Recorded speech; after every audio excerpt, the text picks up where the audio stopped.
ఆమె మోహిని అట్టాంని ప్రపంచ వేదికపై నిలిపింది. కళామండలం విమలా మెనన్, పద్మశ్రీ 2026. విష్ణుమూర్తి పవళించే క్షీరసాగరం వలె కళ అనంతమైనదే.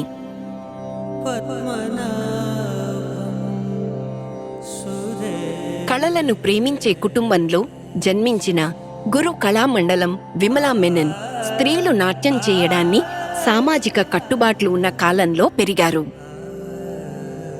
10వ ఏట ఆమె వళ్లతోల్ నారాయణన్ మెనన్ను కలిసింది. ఆయన కేరళ కళామండలంలో చేరమని ఆమెను ప్రోత్సహించారు.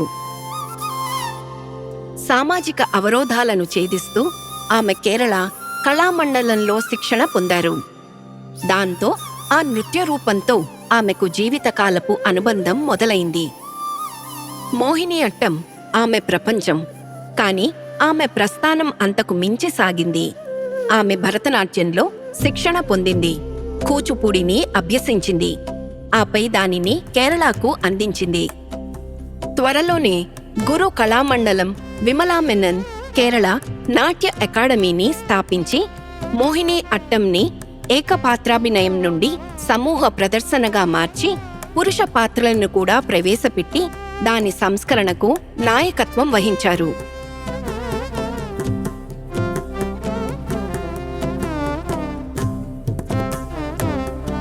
తన కుటుంబ బలం అండగా నిలవగా ఆమె వారసత్వం ఆమె కుమార్తె మరియు మనవరాలి ద్వారా కొనసాగుతోంది.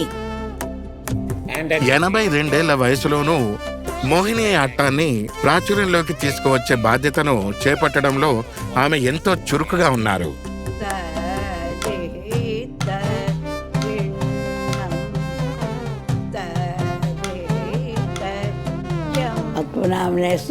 శ్రీ పద్మనాభ స్వామిపై నేను నృత్య రూపకల్పన చేసినప్పుడు అది నాకు అపారమైన ఆనందంతో పాటు గాఢమైన సంతృప్తిని, గొప్ప గుర్తింపుని తెచ్చిపెట్టింది.